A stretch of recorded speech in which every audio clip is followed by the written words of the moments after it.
Hello everyone, exam में आपका स्वागत है। गाइज, कुल 7 पोस्टों के रिजल्ट आ गए हैं एम्स सीआरई के। तो वन टू वन डिस्कस करेंगे। ठीक है, जिसमें जो और जिसकी डिक्लेरेशन और जो इंस्ट्रक्शन सेम होंगे, तो मैं एक बार इंस्ट्रक्शन पूरी आपको अपलोड बता दूंगा वन टू वन। तो वो सभी पोस्ट के लिए अप्लाई होंगे। अगर कोई भी चीज़ का डिफरेंस होगा तो मैं इंडिविजुअली उसको डिस्कस करूंगा। तो चलिए शुरुआत करते हैं। देखिए, अभी जैसे आप देख सकते हैं कि आज ये जो रिजल्ट अपलोड होते हैं ये रात के लगभग 12 बजे के आसपास अपलोड होते हैं। तो ये अपलोड तो हुए थे, है ना, 12 बजे तक ये हो गए थे। बाकी और जो ये तीन रिजल्ट, तीन पोस्ट कोड 37, 68 और 72, ये तीनों 12 बजे के बाद मेरे ख्याल से 1 बजे के समथिंग अपलोड हुए थे। तो इसमें से 31 देख रहे हैं, लेकिन सारे रिजल्ट कल शाम या नाइट में अपलोड हो गए थे। अब वन टू वन में डिस्कस करता हूँ। ठीक है, जो कल अपलोड हुए थे वो तीन पोस्टों पर रिजल्ट अपलोड हुए। एक है जूनियर स्केल स्टेनो, दूसरा है पर्सनल असिस्टेंट का। ठीक है, पर्सनल असिस्टेंट टू प्रिंसिपल, और तीसरा है प्राइवेट सेक्रेटरी का। तो इन तीनों में क्या आपके लिए डिक्लेरेशन है, सब कुछ डिस्कस करते हैं वन टू वन में। स्टार्ट करता हूँ। ठीक है, जैसा कि आप देख सकते हैं कि इसके रिगार्डिंग जो भी इंस्ट्रक्शंस हैं वो थोड़े चेंज है ना। जैसे कि आप देख सकते हैं कि इसमें केवल एक पोस्ट थी, तो एक पोस्ट पे एक बंदा इन्होंने सेलेक्ट किया है, जैसे ये जिसका रोल नंबर है। ठीक है, इस पोस्ट के लिए नाम है और एम्स बठिंडा में ये वैकेंसी थी। ठीक है, मेल कैंडिडेट यूआर और रैंक फर्स्ट, तो वो तभी सेलेक्ट हुआ होगा। अब इसमें क्या होगा, इन्होंने बोला है कि 18 तारीख को या 20 तारीख की इवनिंग शिफ्ट में जो ये एग्जामिनेशन हुआ था, तो उसका जो स्टेनोग्राफर का जो इसका स्किल टेस्ट हुआ है वो 29 तारीख को आ चुका है। तो ये जिनका स्किल टेस्ट अभी जो 29 दिसंबर को परसों हुआ है ना, ये उनका रिजल्ट आ चुका है।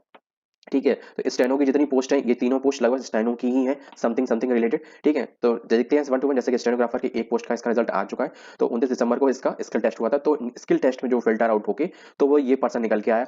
अब इसके लिए और कोई इंस्ट्रक्शन वैसे इसमें कुछ भी नहीं दी गई रिजल्ट कि जो भी आपने अपडेट ऑनलाइन रजिस्ट्रेशन में किया है। ठीक है, इन्होंने से बोला यहाँ पे पहला पॉइंट में यही लिखा है कि जो भी आपने सीबीटी फॉर्म में भरा है और जो भी आपकी स्क्रीनिंग हुई है, मतलब जैसे स्किल टेस्ट हुआ है ना, तो उसके बाद आप निकल के जो आपने अपडेट किया तो वही हमें पता है ना। That's it. दूसरा पॉइंट ये क्या गया, selected candidate we required to report to the allotted AIIMS immediately without any delay. जो भी जिसको एम्स मिला है, जैसे कि लाइक दैट मैं आपको बता दूं, यहाँ पे ऊपर ये लिखा है ना, एम्स बठिंडा। ठीक है, तो इसको एम्स बठिंडा में इस रोल नंबर वाले पर्सन को एम्स बठिंडा में रिपोर्ट करना है जल्द से जल्द without any delay as per the instruction respective allotted institute and declaration of the result, जो कि इसमें सारे डिक्लेरेशन दिए गए हैं उसके अकॉर्डिंग। ठीक है, आपको इसके साथ साथ रिपोर्ट करने के साथ साथ आपको वहाँ क्या क्या चीजें लेके जानी है, along with the verification download verification letter और डाउनलोड फ्रॉम माई पेज। ठीक है, माई पेज पे जाके आपको अपना verification download, sorry verification letter या एडमिट कार्ड कह लो, डीवी कह लो, डीवी एडमिट कार्ड कह लो। हम्म, तो वो आपको डाउनलोड करके आना है। सेम ऐसा ही सेम प्रोसेस है, मैंने पहले भी बता रखा है, मैं आपको एक बार बताता जाऊँ, है ना। कुछ भी जैसे हमें लॉगिन करना है, जैसे कि होम पेज में हम जैसे गए, है ना, होम पेज में हम ये गए हैं, एक सेकंड रुकना, मैं होम पेज निकाल दे रहा हूँ आपको। ठीक है, होम पेज पे हम जैसे ही जाएंगे तो होम पेज पे हम लॉगिन करेंगे। लॉगिन करने के बाद, ठीक है, होम पेज पे लॉगिन करने के बाद हम आपको लेफ्ट साइड में आपको दिख जाएगा। ठीक है, लेफ्ट साइड में यहाँ पे दिया गया होगा।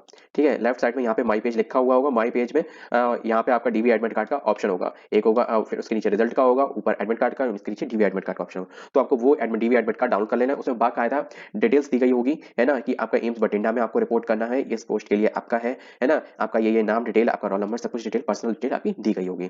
ठीक है, पोर्टल से करना है, जो कि मैंने आपको बता दिया कैसे करना है। ठीक है, document mention in the verification letter. Document verification letter में जो जो डॉक्यूमेंट रिक्वायर्ड है वो मेंशन होंगे। Linking of the downloading the verification letter. कोई उसके साथ एक और पेज में दिया गया होगा जिसमें एक फॉर्मेट दिया होगा कि आपको ये डॉक्यूमेंट लेके जाने हैं। Candidate my page will be active after the declaration of the result. देखो, लगभग अभी हो सकता, अभी जैसे कि मैं आपको बता रहा हूँ, आप इसको बताए वीडियो देखने के बाद तुरंत जाइए, फटाफट से लॉगिन करिए और चेक करिए आपका डीवी एडमिट कार्ड डाउनलोड हो रहा है कि नहीं। अगर नहीं हो रहा है तो कोई बात नहीं, तुरंत के तुरंत आप फटाफट अपने जितने भी डॉक्यूमेंट्स हैं, जैसे कि फॉर एग्जाम्पल इस पोस्ट के लिए आपने जो भी एलिजिबिलिटी बताई है कि मेरे पास ग्रेजुएशन है, मेरे पास स्टेनो का ये सर्टिफिकेट है या टाइपिंग का ये सर्टिफिकेट है, आपने जो भी फिल किया था, जो भी एसेंशियल क्वालिफिकेशन की है, 10th 12th ग्रेजुएशन, है ना, और प्लस जो भी टाइपिंग का जो भी एक्सपीरियंस का अगर कोई सर्टिफिकेट आप इसमें लगा हो, तो वो सारी चीजें, है ना। अब जैसे कि इसमें जनरल में ये यूआर में कैंडिडेट है, तो इसमें इसका कोई ओबीसी सर्टिफिकेट या फिर कोई भी कैटेगरी सर्टिफिकेट तो इसमें लगा नहीं है, कैटेगरी बेसिस पे वही नहीं। तो आप देख सकते हैं इसमें यहाँ पे कोई भी कैटेगरी के रिगार्डिंग कुछ भी डिक्लेरेशन भी नहीं है आपके लिए। तो ये स्पेशल डिक्लेरेशन इसी कैंडिडेट के लिए। ठीक है, द इंडिविजुअल मार्क्स, और ये स्पेशल डिक्लेरेशन उन सभी कैंडिडेट के लिए जो जिनका केवल यूआर पोस्ट पे हुआ है। ठीक है, और UR candidate, the individual marks for all the candidate who have appeared in the examination mentioned in available on the website.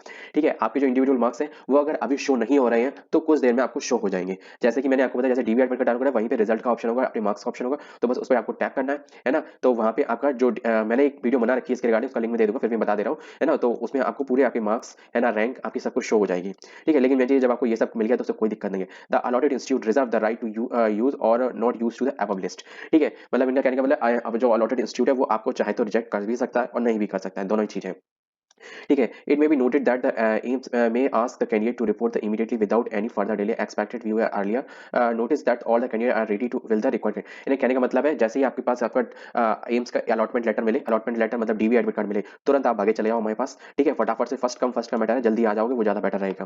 ठीक है, जल्दी से काम हो जाए। देखो एक कैंडिडेट है तो आपको सिर्फ आपको तो सोचना भी नहीं चाहिए, आपको फटाफट से एम्स बठिंडा, अगर आपके यहाँ से अगर एक दिन का वक्त लगता है या 6 घंटे का वक्त लगता है, आप फटाफट लो वहाँ पे रूम अपना ले लो बठिंडा में कहीं एम्स के आसपास। ठीक है, और जैसे ही आपका डीवी एडमिट कार्ड डाउनलोड हो, फटाफट से उसी दिन पहुंच जाओ। जैसे दिन में डाउनलोड हो दिन में पहुंच जाओ, शाम को डाउनलोड हो शाम को पहुंच जाओ, या फिर आपके डीवी एडमिट कार्ड में कोई शेड्यूल डेट दी गई हो तो तब पहुंच जाओ। ठीक है, तो इस चीज का ध्यान रखो, आपको फर्स्ट जल्दी से जाना, क्योंकि आप अकेले बंदे हो, आपको सारा कुछ अपने हिसाब से ही देखना है, कोई आपको बैकएंड नहीं मिलेगा।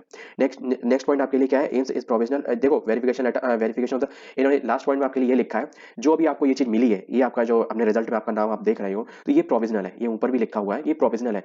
अगर आपके डॉक्यूमेंट में किसी भी तरीके का एरर पाया जाता है, कि आपकी एलिजिबिलिटी में किसी भी तरीके का मिस इन्फॉर्मेशन या फिर मिसलीडिंग आप किसी भी तरीके के डॉक्यूमेंट से रिगार्डिंग पाई जाती है ना, तो आपको कैंडिडेचर आपका कैंसिल किया जाता है, कैंसिलेशन हो सकता है, या फिर विड्रॉल कर आपको हटाया जा सकता है, या रिजल्ट में मॉडिफिकेशन किया जाता है। रिजल्ट का मॉडिफिकेशन मतलब फॉर एग्जाम्पल इस पर्सन का किसी भी कारणवश, मैं ये नहीं कह रहा हूँ भगवान हो किसी का ऐसा, लेकिन अगर मान लेते हैं एक्स किसी पर्सन का किसी भी कारणवश या फिर कोई एलिजिबिलिटी वगैरह में या कोई उसकी मार्कशीट अगर फॉर्ज है ना, तो उसको कैंसिल करके इसका रिजल्ट दोबारा से रीजनरेट होगा, है ना। और इसके जो पीछे वाला नेक्स्ट बंदा है ना, उसको रिजल्ट में नेक्स्ट फर्स्ट रैंक पे दिखा दिया, नेक्स्ट रैंक उसको दे दी जाएगी और उसको डीवी के लिए बुलाया जाएगा।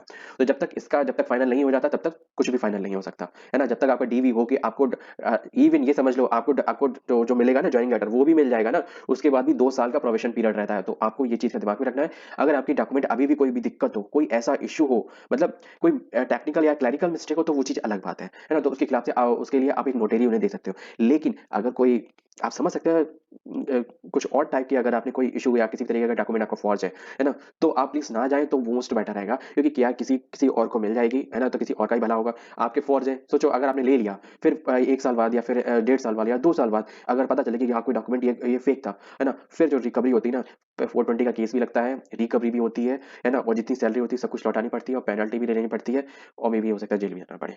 ठीक है, तो हर चीज हो सकती है मे भी। तो भाई प्लीज आपने ये चीज में ना, ये चीज ये सब कुछ इसमें लिखा हुआ है ना, मैं कुछ अपनी तरफ से नहीं बता रहा हूँ। अगर कोई भी डॉक्यूमेंट फॉर जाए तो सबसे पहले आपका कैंडिडेचर कैंसिल कर दिया जाएगा, है ना। और ये चीज तब है जब आपने ज्वाइनिंग लेटर ले लिया है, तब उसके बाद ये कोर्ट केस वगैरह तभी होते हैं। अभी ये होगा, अभी कुछ भी अगर दिक्कत होगी तो आपका कैंडिडेचर कैंसिल कर दिया जाएगा, नेक्स्ट कैंडिडेट को ले लिया जाएगा, अभी कुछ भी नहीं होगा। तो मिलते हैं नेक्स्ट वीडियो में कि दूसरी पोस्ट कोड के साथ। जय हिंद।